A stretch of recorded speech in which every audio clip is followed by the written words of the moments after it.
हाँ प्यारे बच्चों, कल आपको मैंने 46 क्वेश्चन जिसमें कि क्वेश्चन नंबर 10 से शुरू किए थे, तो 9 हटा के 37 टोटल क्वेश्चन आपको कल दिए गए थे। उसमें आपने कई बच्चों ने होमवर्क करके दिखाया है, वेल डन। और जो क्वेश्चन पूछे हैं सब बच्चों ने मिलके, किसी ने कुछ वो मैंने यहाँ लिख दिया है। क्वेश्चन नंबर 16, 17, 18, 23, 27, 30 एंड 32 ये क्वेश्चन मेरे से अब तक पूछे गए हैं। तो शेड वाइज इनका मैं सॉल्यूशन करके पिक भी भेज सकता था, पर जहाँ तक मुझे ज़रूरत दिखाई दे रही है इसमें वीडियो की खास ज़रूरत है आपको। तो सीरियल वाइज देखना शुरू करें। फर्स्टली क्वेश्चन नंबर 16,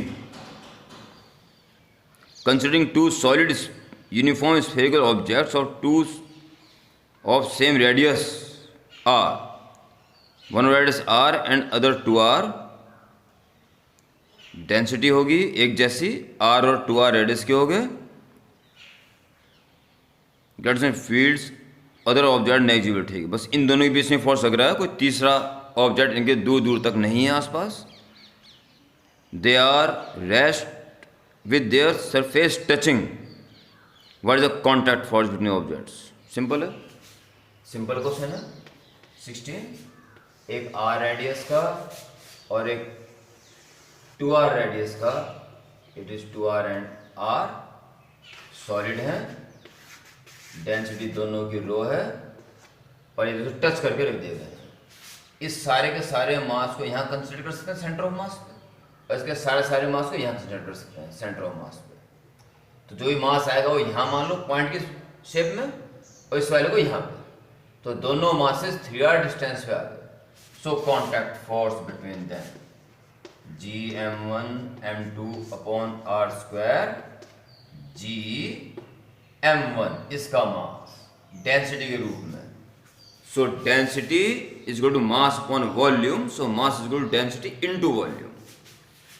इसका मास को फोकस करें, डेंसिटी रो और वॉल्यूम, एक गोले का वॉल्यूम क्या होता है 4.3 पाई आर की, ये डेंसिटी इनटू वॉल्यूम, इसका मास इनटू इसका मास, डेंसिटी इसकी वही है, और volume 4.3 pi r cube and r is here 2r upon distance between them 3r and its square. So 4.3 into 4.3 16/9 pi square and g rho square और G power 6 r power 6, so r power 3 r power 3 r power 6 and 2 cube is 8 upon 9 r square is equal to 16 8 128 और बटे 9 9 81,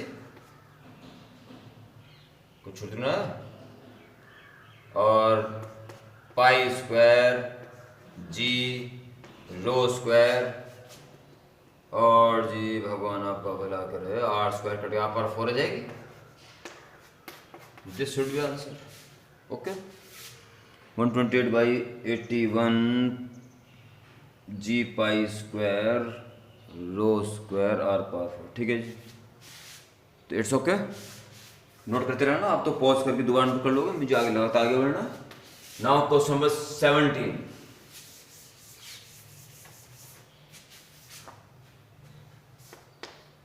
question 17 क्या है भाई? 4 spheres from the corner square with sides 2 centimeter, what is the magnitude and direction net gets and force on center? एक बोला ये, दूसरा ये, तीसरा ये, चौथा ये रखे हुए हैं, और 2 सेंटीमीटर इस स्क्वायर की ईच साइड है, और इस 100 300 500 500 100 300 500 500 kg, ऑल आर किलोग्राम में रखे हैं, और 250 किलो का सेंटर पे रखा हुआ है।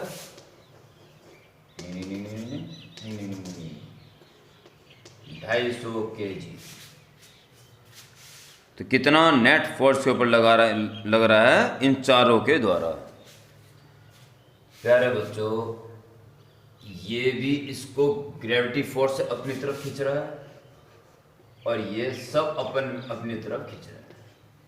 ठीक है, इसको आप A B C D कह दीजिए।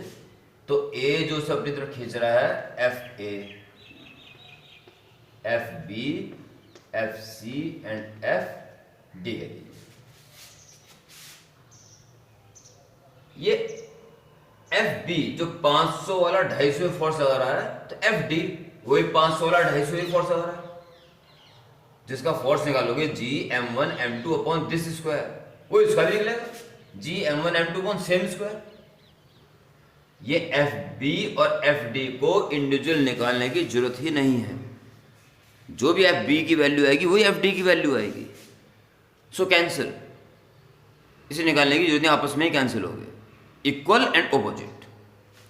अब बचते हैं ये दो, लिख देना है FB and FD are equal and opposite, so they cancel to each other.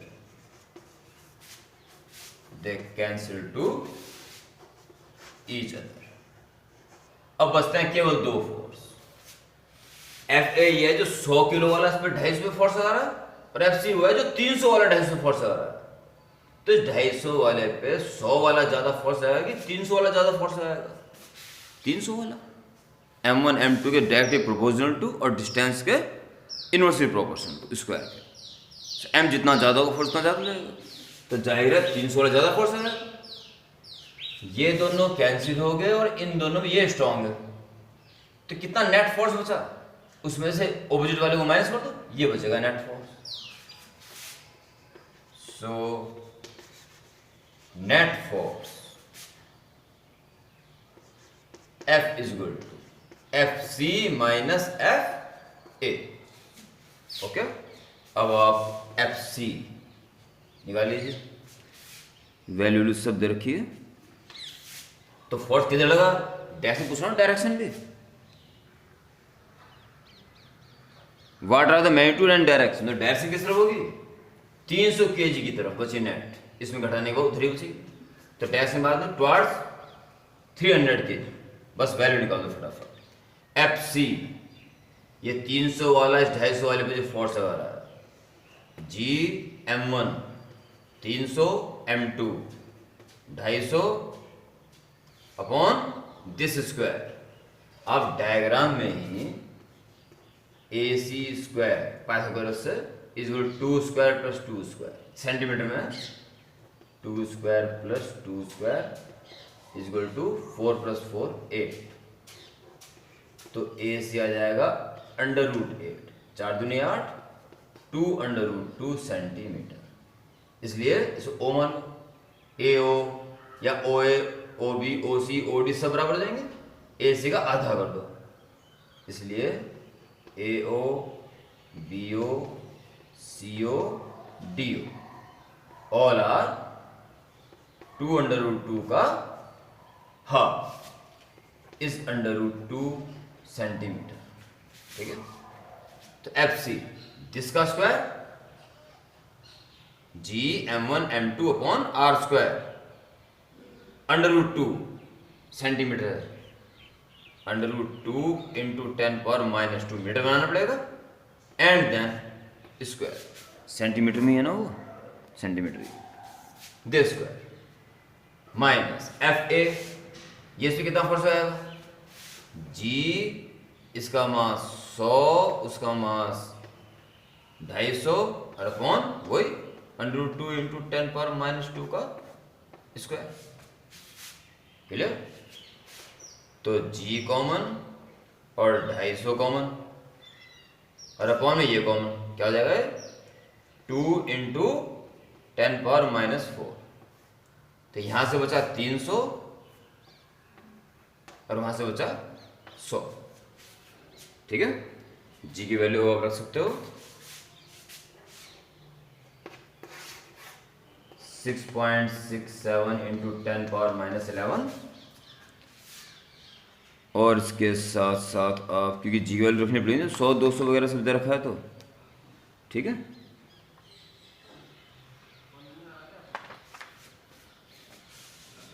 और इंटू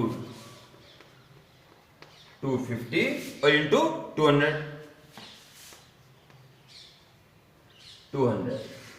और अपॉन 2 इंटू 10⁻⁴ इतना न्यूटन। और इसको जल्दी से 100 से इसे काट के ये 100 हो जाएगा, ठीक, 10⁻⁴ एडजस्ट हो जाएगी। तो ये देखिए 6.67 इंटू 25, बस जीरो का अभी एडजस्ट करेंगे और सब कुछ बाकी 10 में डाल दो। 25 आ गया, एक जीरो दिया, 3 जीरो होगी, 3 और ये प्लस 4 हो जाएगा 7, और 7 - 11 -4। ठीक है जी, कुछ गलत तो नहीं हो रहा, बस ठीक है। और 150, 175, 25 से 175, 25 17, और 25 150 और 17 167, 16, और 150 और 16 166, और 1 2 हमको ये रख गया, और 10⁻⁴ और 1.6, और इसका आगे 7 तो उसको 7 कर दो इंटू 10⁻⁴। 1 2 कम करें, वहाँ 2 प्लस कर दो, तो -2 न्यूटन।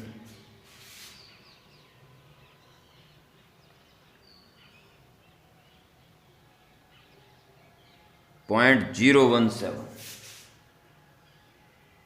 हाँ ठीक, अब इतना छोड़ना, 2 इधर लाओगे, एक इधर लाओगे, एक और लाओगे, तो एक जीरो हो जाएगा। जो 167 उसमें 17 लिख दिया, पर आप इतना छोड़ना, ठीक है। और डैश के लिए टुवर्ड्स 300 kg मास। ओके, ऐसे करते हैं। 17वां 18वां प्रश्न,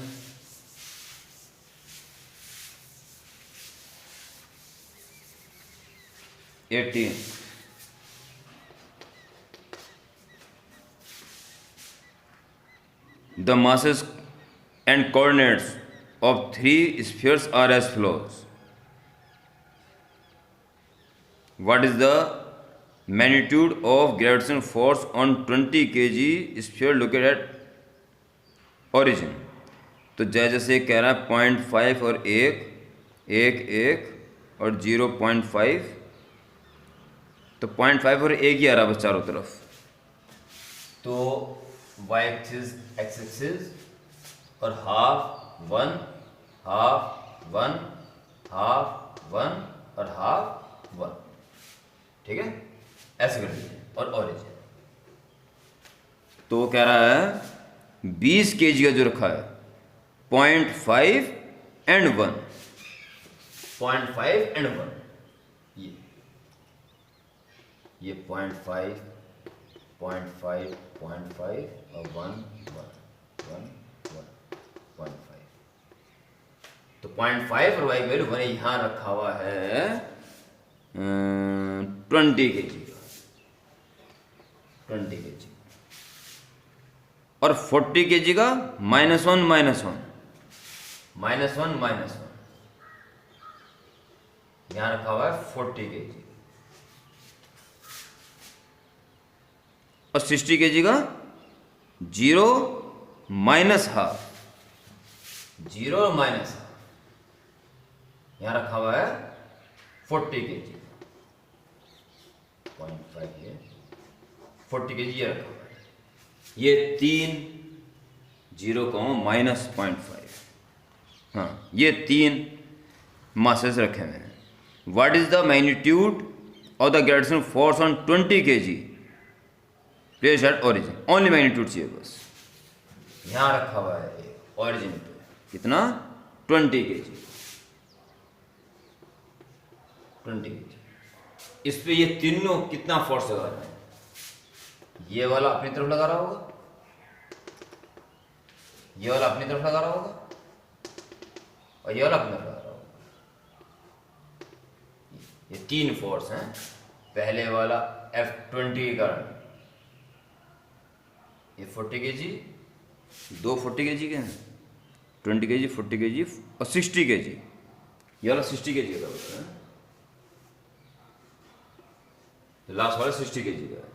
इंडिविजुअल अलग है, तो जो 20 वाला खींच रहा है उसे F20 कह दो, जो 40 वाला खींच रहा है उसे F40 कह दो, और 60 वाला खींच रहा है उसको F60 कह दो। ये ठीक है। और इस डायग्राम को यहाँ बना दो। एक ऐसा रेफरेंस लेके, एक ऐसा रेफरेंस लेके, ये देखिए, ये है हाफ और ये है 1, तो sin 30 या tan 30 ले लो, सॉरी 10 ले लो एंगल, तो 1/12, मतलब कि ऐसे काम चलेगा नहीं,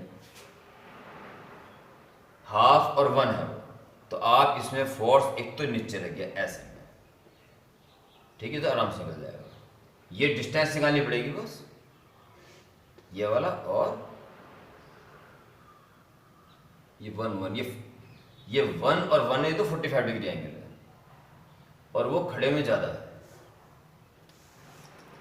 ऐसे में ज़्यादा है, कि ये हाफ और 1 ज़्यादा है, ये ऐसे में है और ये ऐसे में। ये तो 1 और 1 है तो 45 हो गया, ये तो एंगल 45 हो गया, ठीक है। ये एंगल निकालना पड़ेगा बस आपको, क्योंकि हाफ है और ये 1, 0.1, 0.5 एंड 1, 20, 40, 60। हाँ, तो डिस्टेंस भी निकल जाएगी, फोर्सेस भी निकल जाएंगे, एंगल की दिक्कत रहेगी बस, कोई दिक्कत नहीं है। ये 45 डिग्री हो गया, और इसको हमने कहा F20, 20, F40 और F60। ये सारे फोर्सेस पहले निकाले जाएंगे, और तब कंपोनेंट्स का फंडा हम यूज करेंगे, ठीक है। तो पहले आप F20 फोर्स निकालिए, F20 उस तरफ, तो G M1 M2 20 into 20 upon distance का स्क्वायर। देखिए इस डिस्टेंस का स्क्वायर है, यानी 0.5 का स्क्वायर प्लस 1 का स्क्वायर पाइथागोरस से। 0.5 1.2 लिख दो, 1/2 का स्क्वायर प्लस 1 का square is equal to this square, ये r स्क्वायर चाहिए ना, ये हो जाएगा 400G और अपॉन 1/4 प्लस 1 5.4, तो कुल मिला के ये 5 से काट दो, 5 8 40, 0 4 320G, ठीक है। इस चीज का फायदा उठाते हुए F40 is equal to F40 is equal, देखिए ऐसे डिस्टेंस लगेगी करने पे G इंटू ये वाला, इसमें कितना फोर्स लगा रहा है, 40 इंटू 20, 40 20 अपॉन डिस्टेंस का square, under root 1 square plus 1 square, इसका square is equal to 1 square plus 1 square, this square plus square this square आएगा, r स्क्वायर तो चाहिए, तो इज इक्वल टू ये हो गया 2 से काट दो 400 G, ठीक है। एंड F60 ये वाला जिसमें फोर्स लगा रहा, ये वाला, ये कितना हो जाएगा, ये लगा लीजिए आप G 60 20 में जो लगा रहा है, 60 और 20 के बीच में जो लग रहा है, और अपॉन r स्क्वायर, ये डिस्टेंस है 0.5 1.2 का स्क्वायर, ये सब मीटर्स में भी होने चाहिए, मीटर्स में ही है सब कुछ एम के सिस्टम में चल रहा है। तो ये हो गया आपके पास 4 पर पहुंच जाएगा, 6 दूनी 12 चौक 48 और 2 जीरो जी, 2 जीरो तो आएगा, 6 दूनी 12 चौक 48, सही है। ये 3 फोर्स अगर हैं जी। अगर मैं एक डायग्राम और बना दूं, यहीं बना देना चाहिए आपको। ये है सबसे स्ट्रॉन्गेस्ट फोर्स, 4800 जी की वैल्यू रखनी बाकी है अभी, और ये ठीक 45 डिग्री एंगल बनाता हुआ फोर्स है, 400 उससे ज़्यादा ही है, तो इससे कम है। ये है 400 जी, और वो जो थोड़े खड़े में है वो है 300, ज़्यादा नहीं जो नहीं है, यह है 320 जी, ठीक है। ये श्योर 45 डिग्री है, और इस एंगल को आप थीटा मान लीजिए, ठीक है। तो थीटा, या एक काम कीजिए, इस ट्रायंगल इसके पास आप ये कर लीजिए, तो थीटा रहने दो उसको, और ये कितना था, हाफ, और ये था 1, हाफ 1, तो ये कितना आ गया था, अंडर रूट, ये आ गया 5/4, तो स्क्वायर था ना, तो under root 5/4 can under root 5/2, check कर लो, 1/4 प्लस 1 5/4 अंडर रूट के अंदर अंडर 5 प्लस यह है, और ये एंगल थीटा। तो जब भी जरूरत पड़ेगी इस ट्रायंगल से काम निकाल लेंगे। इसको तोड़ दो जी, एक डायग्राम फाइनली और बना लेना। जितने डायग्राम बनाओगे क्वेश्चन आसान होता चल जाएगा। अब सारे के सारे फोर्सेस एक्स और वाई में ही तोड़ देना बस। ये तो बहुत अच्छी बात है कि 4800 जी, बाकी इसका कॉस कंपोनेंट ये और साइन ये, यानी कि 400 जी का कॉस 45 यानी 1/√2, और 400 जी का साइन 45 इज ऑल्सो 1/√2। अब इसको देखने की जरूरत नहीं है, इसके बदले ये दोनों आ गए, और बचा वो, उसको इधर और इधर तोड़ दो। 320 जी का जिधर एंगल होता है कॉस कंपोनेंट, 320 जी कॉस थीटा, और कॉस थीटा हो जाएगा base upon hypotenuse, this upon this करोगे तो 1/√5, 1/√5, और 320 साइन थीटा, ये हो जाएगा 320 साइन थीटा, और साइन थीटा हो जाएगा 1 अपॉन दिस, 1/√5 2 2/√5, 2/√5। अब आपको बच्चों क्या करना है, ये दोनों जुड़ जाएंगे, और इन दोनों में देखना कौन बड़ा है। अगर नीचे वाला बड़ा है, डेफिनेटली नीचे वाला बड़ा है, तो इसमें से इसको माइनस कर दोगे। इन दोनों को जोड़ के इसको माइनस कर दोगे तो रिजल्टेंट नीचे बचेगा, उसे आप F1 कहते हैं। इन दोनों में देख लो कौन ज्यादा बड़ा है, शायद ये बड़ा है, √2 भी है ना, तो √2 200√2 5, शायद ये बड़ा है, तो ये 2 पॉइंट कुछ 1 पॉइंट कुछ यही बड़ा है, तो इसमें से इसको माइनस करो, जी की फॉर्म में रहने देना आंसर ये, ठीक है। और फिर लास्ट में इसको F2 कहते हैं। सुन ले, इतना काम है क्योंकि वीडियो बहुत लंबी हो जाएगी, इसको मैं पूरा करूंगा। तो आपको क्या करना है, इसके बाद F1 क्या होगा, this plus this minus this करके, और F2 क्या होगा, दिस माइनस दिस करके, ठीक है।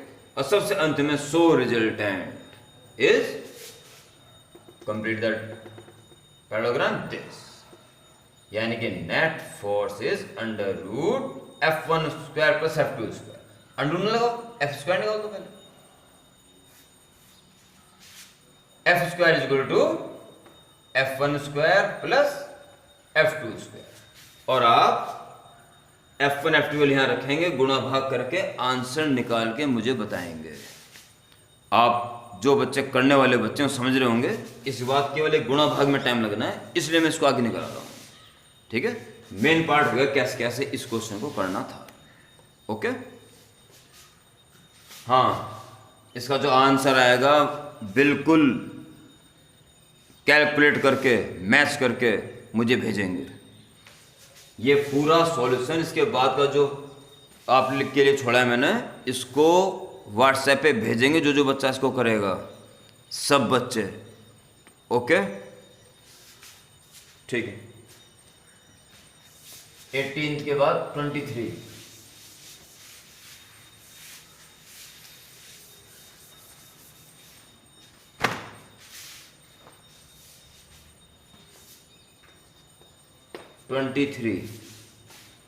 If a planet exists whose mass and radius were both half those of Earth, what would be the value of acceleration due to gravity on its surface as compared to what it is on the Earth's surface?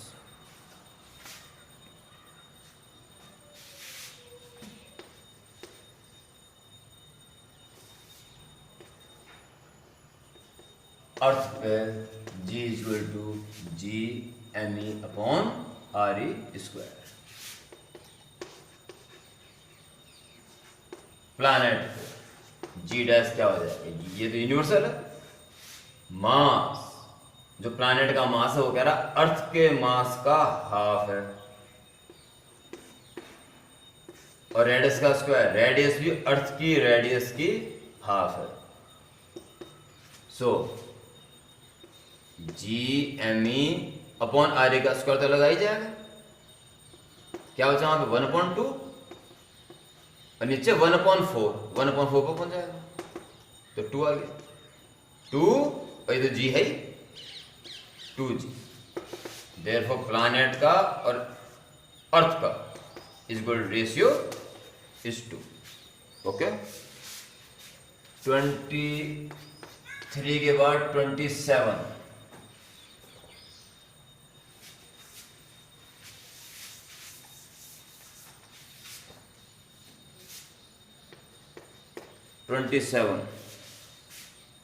Determine the acceleration due to gravity at the surface of sun. Determine the acceleration due to gravity निकालना है, और उसने अर्थ से compare करते हुए radius और मास दे रखा है और अर्थ पे स्मॉल जी मानना है। तो 27 अर्थ पे G equal to G M E upon R E square. Now sun पे कितना हो जाएगा ये निकालना है। जी यूनिवर्सल है, मास कह रहा है वो 27 हुआ, आर एंड एम रेडियस, अच्छा एम ई ई नहीं मानना है, उसने खुद क्या रखा है कि मास अर्थ का एम है, रेडियस आर। तो वो कह रहा है सन का मास, अब सन के लिए आ गया ना, सन का मास अर्थ के मास का 33 10⁴ m, 33 × 10⁴ m, ये मास कर रहा है, और रेडियस का स्क्वायर, रेडियस बोल रहा है 110 r, 110 r। तो देखिए G और m और अपॉन में r का स्क्वायर, इस तो अलग कर लो, बाकी बचा 33 × 10⁴ और अपॉन 110 × 110 स्क्वायर है ना। तो ये तो हो गया क्या, अर्थ का surface action due to gravity. और तो सॉल्व कर लो, 11 से काट दो पहले, 11 से काटते हुए 10 बार, 11 या 33। ठीक, ये हो गया 3 और ये 2 0 से कट के 2 0 बच जाएंगे और अपॉन में 11। ओके, तो 11 दूनी 22, 8, 11 7 70, 3 बचेंगे, 11 दूनी 22, 8 बच के 7 जी। 27.3 चल जाएगा, 27.3 जी इतना एसेलेरेशन ड्यू टू ग्रेविटी होगा सन का। तो प्यारे बच्चों 27वां भी हो गया, 30वां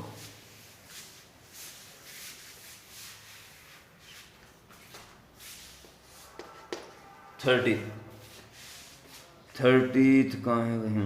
ए body of mass m is raised to a height h from the surface of earth where action due to gravity is g. Prove that loss in weight due to variation in g is approximately this. Loss in weight h height पे ले गया, r radius of earth है।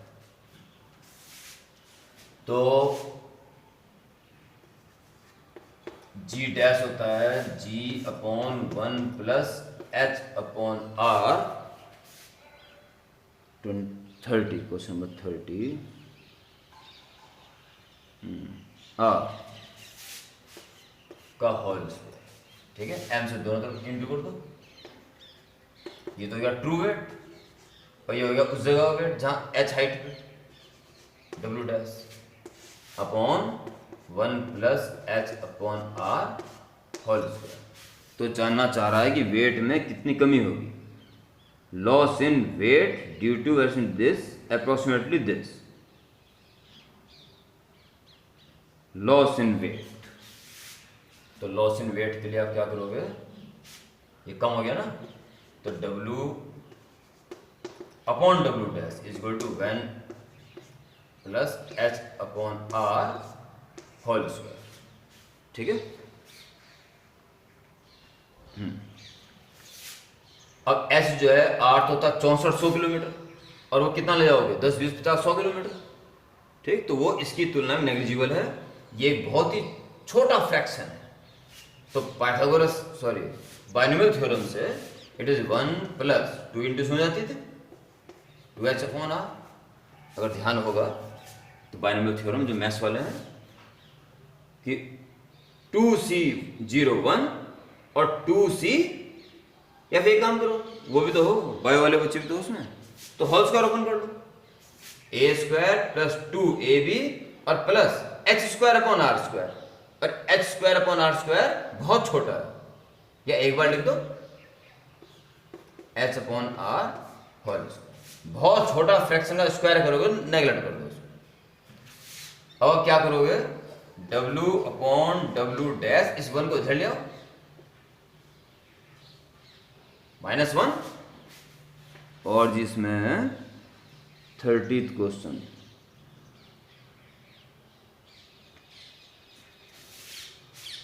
और वहां बचा 2h upon are. Okay, लिख दें neglecting h upon are का होल स्क्वायर, क्योंकि h अपॉन आर 1 को देखते हुए बहुत छोटा। ठीक, ये माइनस इधर क्यों लाया कि W minus W dash upon W dash, ये निकाला में लॉस इन वेट। ठीक है, इज, परंतु ये ट्रू वेट तो m। 30th question, A body of mass m ने पहले कह दिया था, तो हमें अप्रूव भी करना mgs के बेस पे, तो आपको तो उल्टा करना पड़ेगा, तब गड़बड़ हो जाएगी बहुत ज़्यादा, तब गड़बड़ हो जाएगी। अपॉन में W चाहिए ना ट्रू वेट, तो आप इसको ये उल्टा करना पड़ेगा, यहाँ से उल्टा करना पड़ेगा, W डैश अपॉन W करना पड़ेगा, अपॉन में W आना जरूरी है, इट इज mg। तो क्या करोगे, जब W डैश अपॉन आ जाएगा तो फिर इसको ऊपर ले जाओ, 1 प्लस h अपॉन आर की पावर -2 ऊपर पहुंचिए और ये अपॉन में आ गया। ठीक है, और is equal to 1 minus 2 into हो जाएगी -2h अपॉन आर, बाइनोमियल से लिख देना, फ्रॉम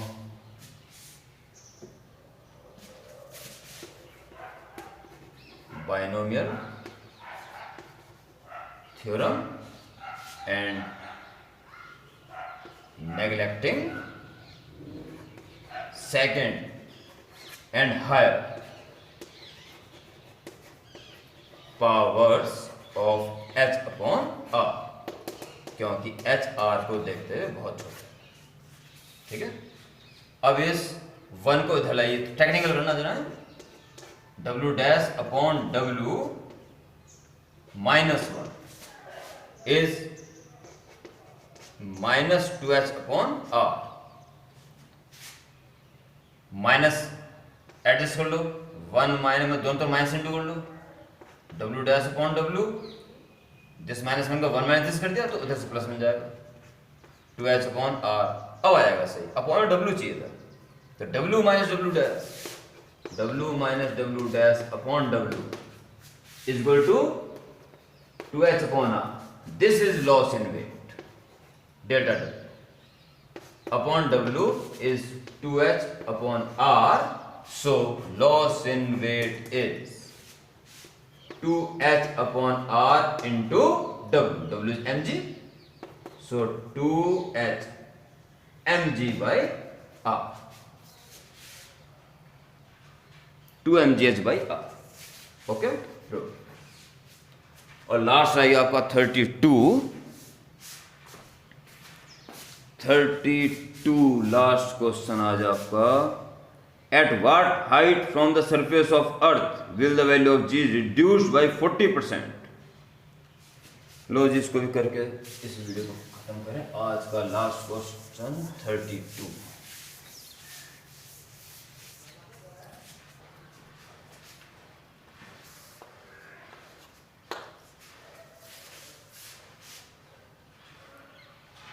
कितनी हाइट पे 40% कम हो जाए, यानी कि 60% रह जाए।